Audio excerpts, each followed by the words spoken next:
मधुबन के बाबा, मधुबन के बाबा मुरली वाले, आपका क्या कहना, आपका क्या कहना। ओम शांति। आज 2 अक्टूबर 2023 का मधुर महावाक्य है। आज मीठे मीठे बाप दादा बोले, मीठे बच्चे, नई दुनिया के लिए बाप तुम्हें सब नई बातें सुनाते, नई मत देते, इसलिए उनकी गतमत न्यारी गाई जाती है। बाबा ने कहा, मीठे बच्चे, नई दुनिया के लिए बाप तुम्हें सब नई बातें सुनाते, नई मत देते, इसलिए उनकी गतमत न्यारी गाई जाती है। बाबा ने आज प्रश्न पूछा कि रहमदिल बाप सभी बच्चों को किस बात में सावधान कर ऊंच तकदीर बना देते हैं। और उत्तर में बाबा कहते, बच्चे, ऊंच तकदीर बनानी है तो सर्विस करो। अगर खाया और सोया सर्विस नहीं की तो ऊंची तकदीर नहीं बना सकेंगे। सर्विस के बगैर खाना हराम है, इसलिए बाबा सावधान करते, सारा मदार पढ़ाई पर है। तुम ब्राह्मणों को पढ़ना और पढ़ाना है, सच्ची गीता सुनानी है। बाप को रहम पड़ता है, इसलिए हर बात की रोशनी देते रहते हैं। मुरली का गीत है, जिस दिन से मिले हम तुम। ओम शांति।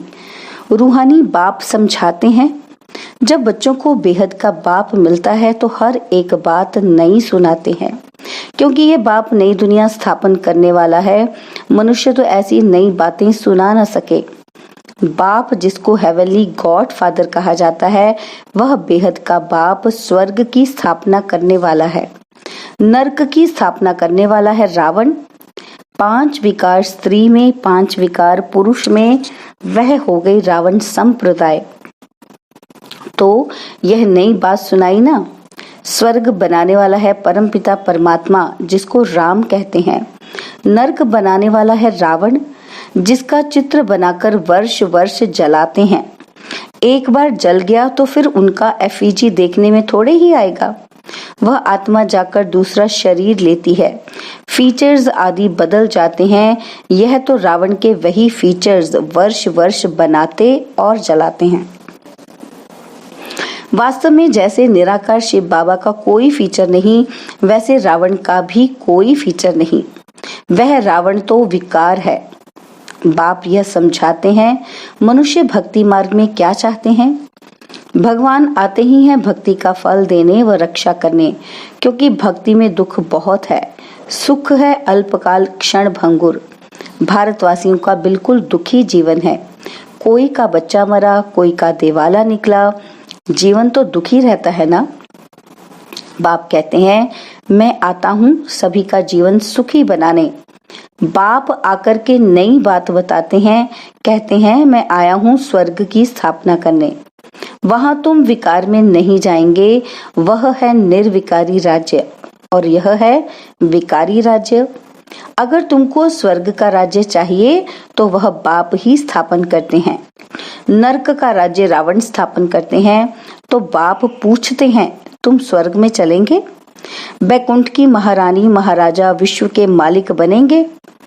यह कोई वेद शास्त्र आदि की बातें नहीं है। बाप ऐसे नहीं कहते कि राम राम कहो व दर दर धक्के खाओ, मंदिरों तीर्थों आदि में जाओ व गीता भागवत आदि बैठकर पढ़ो। नहीं, सत्युग में तो शास्त्र होते ही नहीं। तुम भल कितने भी वेद शास्त्र आदि पढ़ो, यज्ञ तप जप दान पुण्य आदि करो, ये है ही धक्के खाना। इनसे प्राप्ति कुछ भी नहीं। भक्ति मार्ग में कोई एम ऑब्जेक्ट नहीं है। मैं तुमको स्वर्ग का मालिक बनाने आया हूँ। इस समय सब नरकवासी हैं। अगर कोई को कहो तुम नरकवासी हो तो बिगड़ेंगे। वास्तव में तुम जानते हो, नरक कलयुग को और स्वर्ग सतयुग को कहा जाता है। बाप बैकुंठ की बादशाही ले आए हैं। कहते हैं स्वर्ग का मालिक बनना है तो पवित्र जरूर बनना पड़ेगा। मूल बात सारी पवित्रता की है। कई मनुष्य कहते हैं हम पवित्र तो कभी नहीं रह सकते। अरे तुमको पावन बनाते हैं स्वर्ग में चलने के लिए। पहले वापस शांति धाम में जाकर फिर स्वर्ग में आना है। सभी धर्म वालों को कहते हैं कि देह को छोड़ अशरीरी बनकर जाना है, इसलिए देह के अभिमान को तोड़ो। मैं क्रिश्चियन हूँ, बौद्धि हूँ, ये सब है देह के धर्म। आत्मा तो स्वीट होम में रहती है। तो अब बाप कहते हैं वापस मुक्ति धाम चलेंगे, वहां तुम शांति में रहेंगे। बताओ तुम वापस कैसे चल सकते हो? मुझ बाप को और अपने स्वीट होम को याद करो। देह के सब धर्म छोड़ो। यह मामा है, काका है, चाचा है, इन सब देह के संबंधों को छोड़ो। अपने को देही समझो। मुझे याद करो। बस ये है मेहनत, और मैं कुछ भी नहीं सुनाता हूँ। शास्त्र आदि जो पढ़े हो वह सब छोड़ो। मैं नई दुनिया के लिए तुमको नई मत देता हूँ। कहा जाता है ना, ईश्वर की गत और मत न्यारी है। गति कहा जाता है मुक्ति को। बाप नई बात सुनाते हैं ना। मनुष्य भी जब सुनते हैं तो कहते हैं यहाँ तो नई बातें हैं। शास्त्रों की कोई बात नहीं। यूं तो है गीता की बात, परंतु मनुष्य ने गीता को भी खंडन कर दिया है। मैंने तो गीता पुस्तक कुछ भी नहीं उठाई है, वह तो बाद में बनती है। मैं तो तुमको ज्ञान सुनाता हूँ। ऐसे कभी कोई नहीं कहेंगे कि तुम मेरे सिखिलते बच्चे हो। यह निराकार परमात्मा ही कहते हैं। निराकार आत्माओं से बात करते हैं। आत्मा सुनती है, यह शरीर है ऑर्गन्स। यह बात कभी कोई समझते नहीं। वह मनुष्य को सुनाते हैं। यह परमात्मा बैठ आत्माओं को सुनाते हैं। हम आत्माएं सुनती हैं इन कानों द्वारा। तुम जानते हो परमपिता परमात्मा बैठ समझाते हैं। मनुष्य तो ये वंडर खाते हैं कि भगवान कैसे समझाएगा। वह तो समझते हैं कि श्री कृष्ण भगवानुवाच। अरे श्री कृष्ण तो देहधारी है, मैं तो देहधारी नहीं, मैं विदेही हूँ और विदेही आत्माओं को सुनाता हूँ। तो यह नई बातें सुनने से मनुष्य चकित हो जाते हैं। जो कल्प पहले बच्चे सुनकर गए हैं उनको को तो बहुत अच्छा लगता है। पढ़ते हैं, मम्मा बाबा कहते हैं। इसमें अंधश्रद्धा की तो कोई बात हो न सके। लौकिक रीति भी बच्चे माँ बाप को माँ बाप कहते हैं। अभी तुम उन लौकिक माँ बाप की याद छोड़ पारलौकिक माता पिता को याद करो। यह पारलौकिक माँ बाप तुम्हें अमृत की लेन देन सिखलाने वाले हैं। कहते हैं, हे बच्चे, अब विष की लेन देन छोड़ो। मैं तुमको जो शिक्षा देता हूँ वह 1 2 को दो तो तुम स्वर्ग के मालिक बन जाएंगे। थोड़ा सुनेंगे तो भी स्वर्ग में आ जाएंगे, परंतु औरों को आप समान नहीं बना सकते तो दास दासी जाकर बनेंगे। दास दासियों में भी नंबरवार होते हैं। बच्चों को संभालने वाले दास दासियां जरूर अच्छे मर्तबे वाले होंगे। यहाँ रहते हुए फिर अगर पढ़ते नहीं तो दास दासी बन पड़ते हैं। प्रजा में भी नंबरवार होते हैं। जो अच्छी रीति पढ़ते हैं वह इतना ऊंच पद पाते हैं। प्रजा में साहूकारों के भी दास दासियां होंगे। हर एक को अपनी शक्ल देखनी है कि हम क्या बनने लायक हैं। बाबा से अगर कोई पूछे तो बाबा झट बता देंगे। बाप तो सब कुछ जानते हैं और सिद्ध कर बतलाते हैं कि इस कारण यह तुम बनेंगे। भल सरेंडर किया है उसका भी हिसाब किताब है। सरेंडर किया है परंतु कुछ सर्विस नहीं करते, सिर्फ खाते पीते रहते तो जो दिया वह खाकर खत्म करते हैं। दिया सुखाया, सर्विस नहीं की तो 3rd क्लास दास दासी जाकर बनेंगे। हाँ, सर्विस करते हैं और खाते हैं तो ठीक है। धंधा कुछ नहीं करते तो खा खा कर खत्म कर देते हैं, फिर और भी बोझा चढ़ जाता है। यहाँ रहते हैं जो दिया सुखाया, जो भल नहीं देते हैं परंतु सर्विस बहुत करते हैं तो वह ऊंच पद पा लेते हैं। मम्मा ने धन कुछ नहीं दिया परंतु पद बहुत ऊंच पाती है क्योंकि बाबा की रूहानी सर्विस करती है। हिसाब है ना। कईयों को नशा रहता है कि हमने तो सब कुछ दिया हुआ है, सरेंडर हुए हैं, परंतु खाते भी तो है ना। बाबा मिसाल तो सब बताते हैं। सर्विस नहीं की, खाया और खलास किया। कहते हैं ना, जिन सोया तिन खोया। 8 घंटा सर्विस करने बिगर खाना हराम है। खाते रहेंगे तो जमा कुछ नहीं होगा, फिर सर्विस करनी पड़ेगी। बाप को तो सब बतलाना पड़ता है ना।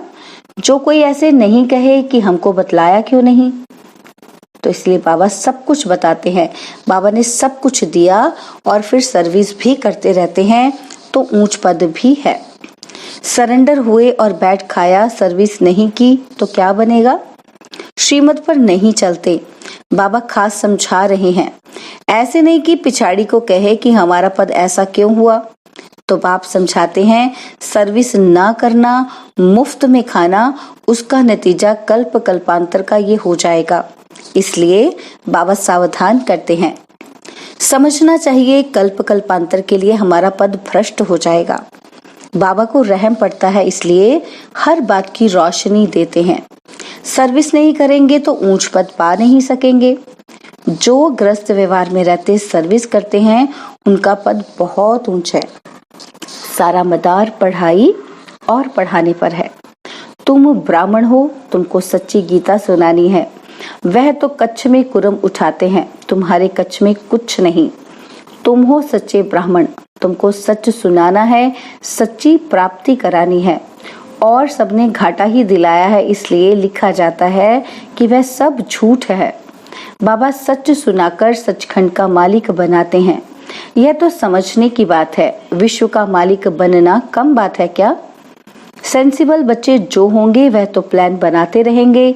हम सोने की ईंटों का ऐसे ऐसे मकान बनाएंगे, यह करेंगे। साहूकार का बच्चा जैसे बड़ा होता जाएगा तो उनके ख्यालात चलेंगे कि हम ऐसे करेंगे, यह बनाएंगे।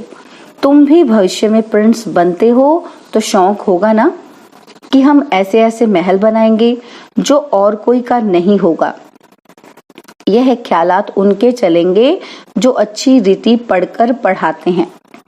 बादशाही तो होगी ना, तो बुद्धि में यह ख्यालात चलनी चाहिए, हम कितने नंबर से पास होंगे। बड़ा भारी स्कूल है, इसमें लाखों करोड़ों पढ़ेंगे, ढेर आएंगे। यह सब बातें बाप ही बैठ समझाते हैं। भगवान एक है, उनको ही माता पिता कहते हैं, वह आकर एडॉप्ट करते हैं। कितनी गुह्य बातें हैं। यह नया स्कूल है, नया पढ़ाने वाला है। कितनी अच्छी रीति समझाते हैं। झोली उनकी भरेगी जो लायक होंगे, बाप को याद करेंगे। माँ बाप को कभी कोई भूलता नहीं है, फिर संगम युगी बच्चे बाप को भूल कैसे सकते हैं? अच्छा, दुनिया धम चक्र में है और तुम बच्चे चुप हो। चुप में है शांति, शांति में है सुख। तुम जानते हो मुक्ति के बाद फिर है जीवन मुक्ति। तुम बच्चों को सिर्फ 2 अक्षर याद हैं, अल्फ अल्लाह और बे बादशाही। सिर्फ एक अल्फ को याद करने से बादशाही मिल गई। बाकी क्या बचा? बाकी रही छाछ। अल्फ मिला गोया मक्खन मिला, बाकी सब है छाछ। ऐसे है ना, हम चुप रहते हैं, जानते हैं चुप रहकर हम श्रीमत पर चलते हैं, परंतु वंडर यह है कि बच्चे अल्फ को भी पूरा याद नहीं करते, भूल जाते हैं। माया तूफान लाती है। बाप भी कहते हैं मन मना भव मध्याजी भव। गीता में अक्षर है, तो तुमको गीता वालों से अर्थ पूछना चाहिए कि मन मना भव मध्याजी भव का अर्थ क्या है। बाप कहते हैं मुझे याद करो तो तुमको बादशाही मिलेगी। सब देह के धर्म छोड़ देही बन जाओ और बाप को याद करो तो बादशाही मिलेगी। ग्रंथ में भी कहते हैं जपो अल्फ को तो बादशाही मिलेगी। सचखंड की राजाई मिलती है। हम दुनिया से बिल्कुल न्यारे हैं और कोई भी ऐसे नहीं कहेंगे। बाप तुम्हें नई बातें सुनाते हैं, बाकी सब पुरानी बातें ही सुनाते हैं। बात बड़ी सहज है। अल्फ के बनो तो बादशाही मिलेगी, फिर भी पुरुषार्थ तो करना पड़े। आप समान बनाने की जितनी सर्विस करेंगे उतना फल मिलेगा। मनुष्य ना अल्फ को जानते हैं ना बे को जानते हैं। बे माना बादशाही का मक्खन। श्री कृष्ण के मुख में मक्खन दिखाते हैं ना, जरूर स्वर्ग की स्थापना करने वाले ने ही बादशाही दी होगी। अच्छा, मीठे मीठे सिकिलदे बच्चों प्रति माता पिता बाप दादा का याद प्यार और गुड मॉर्निंग। रूहानी बाप की रूहानी बच्चों को नमस्ते। हम रूहानी बच्चों की रूहानी बाप दादाजी को दिलवा जान सिकवा प्रेम से नमस्ते। ओम शांति। प्यारे बाबा, मीठे बाबा, मेरे बाबा, शुक्रिया बाबा, शुक्रिया बाबा, शुक्रिया। धारणा के लिए मुख्य सार है। पहला पॉइंट है, वापिस स्वीट होम माना घर जाना है, इसलिए देह के धर्मों और संबंधों को भूल स्वयं को देही समझना है, इसी अभ्यास में रहना है। और सेकंड पॉइंट है, बाप की जो शिक्षाएं मिली हैं वह दूसरों को देनी है, आप समान बनाना है, 8 घंटे सर्विस जरूर करनी है। बाबा ने आज वरदान दिया कि शुद्ध फीलिंग द्वारा फ्लू की बीमारी को खत्म कर वरदानों से पलने वाले सफलता मूर्त भव। शुद्ध फीलिंग द्वारा फ्लू की बीमारी को खत्म कर वरदानों से पलने वाले सफलता मूर्त भव। सभी बच्चों को बाप दादा की श्रेष्ठ मत है कि बच्चे सदा शुद्ध फीलिंग में रहो। मैं सर्वश्रेष्ठ अर्थात कोटों में कोई आत्मा हूँ, मैं देव आत्मा, महान आत्मा, विशेष पाठधारी आत्मा हूँ। इस फीलिंग में रहो तो व्यर्थ फीलिंग का फ्लू नहीं आ सकता। जहाँ ये शुद्ध फीलिंग है वहाँ अशुद्ध फीलिंग नहीं हो सकती।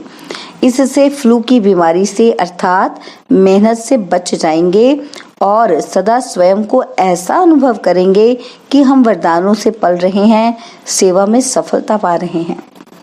स्लोगन है, संगम युगी मर्यादा पुरुषोत्तम बनना, यही ब्राह्मण जीवन का श्रेष्ठ लक्ष्य है। संगम युगी मर्यादा पुरुषोत्तम बनना, यही ब्राह्मण जीवन का श्रेष्ठ लक्ष्य है। ओम शांति। और अब यह एक बहुत अच्छी वीडियो भी जरूर देखें।